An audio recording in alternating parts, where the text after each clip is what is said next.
السلام علیکم ورحمۃ اللہ وبرکاتہ۔ بسم اللہ الرحمن الرحیم۔ سورہ بقرہ رکوع نمبر 21 آیت نمبر 168 ہے۔ اللہ پاک فرماتے ہیں کہ اے لوگو جو زمین میں حلال اور پاکیزہ چیزیں ہیں وہ کھاؤ اور شیطان کے نقش قدم پر نہ چلو، یقین جانو کہ وہ تمہارے لیے ایک کھلم کھلا دشمن ہے۔ اس آیت مبارکہ کا سابقہ آیت مبارکہ کے ساتھ جو ربط بیان کیا جاتا ہے کہ پچھلی آیت مبارکہ میں محبت کی بات کی جا رہی تھی اور فالو کرنے کی بات کی جا رہی تھی، تو علماء کرام یہ فرماتے ہیں کہ جب انسان کسی سے محبت کرتا ہے تو اپنی محبت کے اظہار کے لیے وہ کچھ تہوار اور رسومات کو اختیار کرتا ہے۔ جیسا کہ پہلے وقتوں میں ہم یہ دیکھتے ہیں کہ عربوں کے لیے ان کی سب سے قیمتی چیز جانور ہوا کرتے تھے، اور اپنے معبودوں سے محبت کا اظہار کرنے کے لیے وہ لوگ ان کے اوپر چڑھاوے چڑھایا کرتے تھے، جانوروں کو بتوں کے نام پہ آزاد بھی چھوڑ دیا کرتے تھے، کسی کا کان کاٹ دیا کرتے تھے۔ اس طرح کی مختلف رسومات ہمیں عرب معاشرے میں بہت زیادہ نظر آتی ہیں۔ لہٰذا اس آیت مبارکہ میں اب اسی موضوع کو بیان کیا جا رہا ہے کہ جس کا تعلق جو ہے وہ حلال رزق کے ساتھ اور طیب رزق کے ساتھ ہے۔ یہاں پہ ضمناً علماء کرام یہ بات بھی بیان فرماتے ہیں کہ جب انسان کسی سے محبت کرتا ہے تو اس کو کسی نہ کسی رسم اور تہوار کے ذریعے ظاہر کرتا ہے۔ تو پہلے وقتوں میں تو جانوروں کے ساتھ یہ سارا معاملہ کیا جاتا تھا۔ آج کے وقتوں میں ہم دیکھتے ہیں کہ بسنت کا تہوار، ویلنٹائن کا تہوار، نیو ایئر کا تہوار بنایا جاتا ہے، اور اس کے پیچھے کتنا پیسہ خرچ کیا جاتا ہے، کتنی سجاوٹ کی جاتی ہے، اہتمام کیا جاتا ہے۔ تو گویا کہ آج بھی انسان اپنی محبت کے اظہار کے لیے مختلف قسم کے تہوار جو ہے وہ مناتا ہے۔ پھر اس کے بعد علماء کرام دوسری بات یہ بیان فرماتے ہیں کہ ہم دنیا میں دو طرح کے مذاہب دیکھتے ہیں کہ ایک وہ مذاہب جن کا تعلق کسی الہامی کتاب کے ساتھ ہے، اور کچھ وہ مذاہب ہیں جو کہ کسی الہامی کتاب کو فالو نہیں کرتے ہیں۔ مثلا ہمیں بدھ مت میں، ہندو مت میں یہ نظر آتا ہے کہ ان کے ہاں جو عبادات یا کھانے پینے سے متعلق حلال حرام کا تصور ہے تو وہ خاص قسم کے جانوروں کے گوشت کو حلال کہتے ہیں، بعض کو وہ حرام کہہ دیتے ہیں۔ ایون یہ کہ وہ ایک جانور کے پیشاب کو پینا بھی جو ہے اس کو اپنی عبادت یا سعادت سمجھتے ہیں۔ تو گویا کہ وہ ان کی سب خود ساختہ بنائی ہوئی رسومات ہیں اور خود ساختہ بنائے ہوئے تہوار ہیں، بلکہ یوں کہنا چاہیے کہ وہ حلال اور حرام کو خود ہی بنا لیتے ہیں۔ اس کے برعکس ہم الہامی کتابوں کے مذاہب کو دیکھتے ہیں، چاہے وہ یہود و نصارہ کا مذہب ہی کیوں نہ ہو، تو وہاں پہ وہی چیز ہمیں حلال نظر آتی ہے جس کو اللہ تعالیٰ نے حلال کیا ہوتا ہے، اور وہی چیز حرام نظر آتی ہے جس کو اللہ تعالیٰ نے حرام کیا ہوا ہوتا ہے۔ لہٰذا علماء کرام یہ فرماتے ہیں کہ حلال اور حرام کا تعلق جو ہے یہ انسان کے ساتھ نہیں ہے۔ انسان خود سے نہ کسی چیز کو حلال کر سکتا ہے، نہ کسی چیز کو حرام کر سکتا ہے۔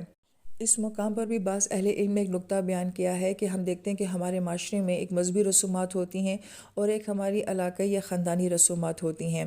اگر تو ہماری مذہبی رسومات ہماری علاقائی رسومات کے ساتھ ٹکرا رہی ہوں تو پھر مذہبی رسومات کو اہمیت دی جاتی ہے اور علاقائی رسومات کو نظر انداز کیا جاتا ہے۔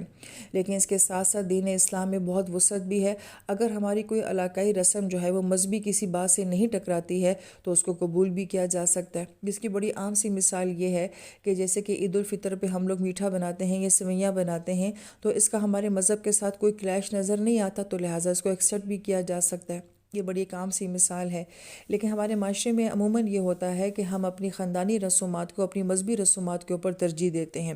اس کی بھی بڑی عام سی مثال یہ بیان کی جاتی ہے کہ ہمارے معاشرے میں کچھ باتیں ایسی ہیں، مثلاً کہ اگر چھوٹی بہن کا پہلے رشتہ ہو جائے بڑی بہن سے تو اس کو نحوست سمجھا جاتا ہے اور اس کو بڑا معیوب سمجھا جاتا ہے۔ اسی طریقے سے ہم جہیز کو جو ہے وہ تحفے کے نام کے اوپر لے لیتے ہیں، نہ دیا جائے تو اس کو بہت بے عزتی سمجھی جاتی ہے۔ عموماً بہو کا زیور جو ہے وہ ساس اپنے پاس رکھ لیتی ہے یا مرد اس کو اپنی ملکیت بنا لیتے ہیں، اور کہا جاتا ہے کہ یہ ہماری خاندان کی رسم ہے، گھر کی چابیاں جو ہیں وہ خاص افراد کے پاس ہوں گی وغیرہ وغیرہ۔ اس طرح کی بہت ساری ہماری خاندانی رسومات یا مذہبی رسومات ہوتی ہیں، ہم ان کو اتنی زیادہ اہمیت دیتے ہیں اتنا ہم اپنی مذہبی رسومات کو نہیں دیتے ہیں۔ تو یہ سب بھی کس نے بنایا؟ یہ بھی انسان کی اپنی بنائی ہوئی رسومات ہوتی ہیں، اور پھر اس کو اتنی اہمیت دے دینا تو گویا کہ اس کے اندر بھی ہمیں گویا کہ اس عرب معاشرے کی ایک جھلک جو ہے وہ نظر آتی ہے۔ پھر آیت مبارکہ میں کھانے کے ساتھ دو چیزوں کو بیان کیا گیا ہے کہ ایک تو رزق حلال ہونا چاہیے اور دوسرا یہ کہ وہ طیب ہونا چاہیے۔ حلال کا لفظ جو ہے وہ حل سے، اور حل کا مطلب ہوتا ہے گرا کا کھول دینا۔ لہٰذا اس لفظ کے اندر تاثر یہ ہے کہ کسی چیز کا کشادہ ہو جانا، وسعت کا ہو جانا، آسانی کا ہو جانا۔ لہٰذا رزق حلال جو ہوتا ہے اس کے اندر وسعت بھی ہوتی ہے، کشادگی بھی ہوتی ہے، اور اس کے اندر آسانیاں بھی ہوتی ہیں۔ پھر اسی حل لفظ سے جو ہے وہ حرمت کا لفظ بھی بنتا ہے، تو گویا کہ رزق حلال جو ہوتا ہے وہ حرمت والا ہوتا ہے، عزت والا ہوتا ہے، کمایا بھی عزت کے ساتھ جاتا ہے اور اس کو کھایا بھی عزت کے ساتھ جاتا ہے۔ پھر اس کے ساتھ لفظ جو ہے وہ طیب کو استعمال کیا گیا ہے، اور طیب کا بڑا عجیب استعمال یہاں پہ علماء کرام فرماتے ہیں کہ طیب تو خوبصورت کو، خالص کو، عمدہ چیز کو کہا جاتا ہے۔ عربی زبان میں طیب النفس کا لفظ بھی بولا جاتا ہے کہ ایسا نفس جو کہ بہت مطمئن نفس ہو، اور پھر ارض الطیبہ بولا جاتا ہے کہ ایسی زمین کو جو کہ بہت سبزہ اگانے والی ہو، ہریالی اگانے والی ہو۔ طیب الہوا کا لفظ بولا جاتا ہے کہ جو موسم کو خوشگوار کر دینے والی ہوا ہو۔ امرات طیبہ کا لفظ بولا جاتا ہے کہ وہ عورت جو کہ بہت اچھے خاندان کے ساتھ ہو۔ قول طیبہ بولا جاتا ہے کہ وہ قول جو کہ بہت پاک ہو، خوبصورت الفاظ والا اور خوبصورت انداز کے ساتھ کیا گیا ہو۔ تو گویا کہ لفظ طیب کے اندر کسی چیز کا بہت خوشگوار ہونا، پرسکون ہونا، خوبصورت ہونا، مطمئن ہونا، خالص ہونا، یہ تمام خوبصورتی جو ہے اس لفظ طیب کے اندر پائی جاتی ہے۔ علماء کرام یہ فرماتے ہیں کہ یہ دو الفاظ جو ہیں انسان کو بڑی گہری سوچ دیتے ہیں کہ رزق کے بارے میں اللہ پاک کس وسعت کے ساتھ یہاں پہ بیان فرما رہے ہیں کہ رزق حلال بھی ہو اور رزق جو ہے وہ طیب بھی ہو۔ یہاں سے بہت اہم موضوع کو بیان کیا جاتا ہے کہ اللہ پاک بار بار قرآن پاک میں یہ موضوع بیان فرماتے ہیں کہ حلال کھاؤ اور طیب کھاؤ۔ کیوں؟ اس لیے کہ رزق کا تعلق جو ہے وہ صرف ہمارے جسم کے ساتھ ہی نہیں ہے، بلکہ اس کا تعلق ہماری روحانیت کے ساتھ بھی ہے اور ہمارے اعمال کے ساتھ بھی ہے۔ اور سائنٹیفکلی بھی آج یہ بات ثابت ہو چکی ہے کہ ہم جس طرح کا کھانا کھاتے ہیں اسی طرح کا ہمارا مزاج بنتا ہے، ہماری عادات بنتی ہیں۔ تو گویا کہ کھانے کا تعلق صرف ہماری فزیکل صحت کے ساتھ نہیں ہے بلکہ روحانی صحت کے ساتھ بھی ہے۔ اس لیے رزق کے معاملے میں انسان کو بہت محتاط کہا گیا ہے۔ اس میں پہلا سٹیپ یہ کہا گیا ہے کہ رزق جو ہے وہ حلال ہونا چاہیے، اور حلال کا فیصلہ کون کرے گا؟ وہ اللہ تعالیٰ کی ذات کرے گی۔ اب کچھ چیزوں کو تو اللہ پاک نے حلال کہہ دیا ہے کہ یہ چیزیں تمہارے لیے حلال ہیں، لیکن اس کے لیے پھر دوسرا سٹیپ یہ بیان کیا جاتا ہے کہ اگر ایک چیز اپنی ذات میں تو حلال ہے، لیکن اگر اس کو کمایا حرام طریقے سے جائے گا تو حلال ہونے کے باوجود وہ چیز اپنا اثر جو ہے وہ کھو دے گی۔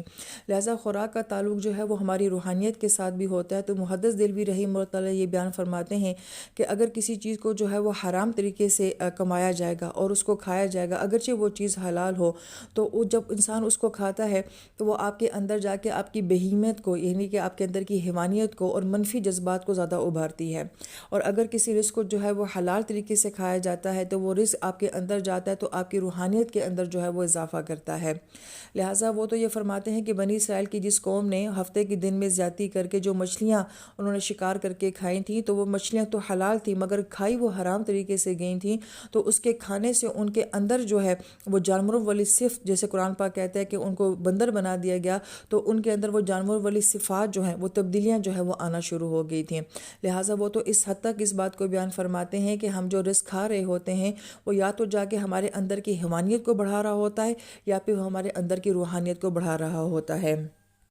لہٰذا پہلے سٹیپ میں پھر یہ دیکھا جائے گا آیا کہ وہ رزق حلال ہے، اللہ پاک نے اس کو حلال کیا ہے، اور پھر کیا وہ کمایا حلال طریقے سے جا رہا ہے، تو پھر وہ ہمارے جسم کو بھی صحت دے گا اور ہماری روحانیت کو بھی صحت دے گا۔ دوسرے سٹیپ میں دیکھا جانا چاہیے کہ وہ طیب ہے یا کہ نہیں ہے، تو یہ تو آج کا ایک بہت خاص موضوع بن چکا ہے۔ اس میں تو باقاعدہ ڈاکٹر جو ہیں وہ پی ایچ ڈیز کر رہے ہیں کہ کون سا کھانا جو ہے وہ کس قسم کے اثرات رکھتا ہے، نیوٹریشنز ہو گئے، وہ باقاعدہ آپ کو غذا کا چارٹ بنا کر دیتے ہیں۔ یہ تو آج ایک باقاعدہ ایک شعبہ بن چکا ہے، اور اسی موضوع کو اللہ پاک قرآن پاک میں بیان فرما رہے ہیں کہ بہت سارے رزق ایسے ہو سکتے ہیں جو کہ حلال تو ہو سکتے ہیں مگر عین ممکن ہے کہ وہ طیب نہ ہو۔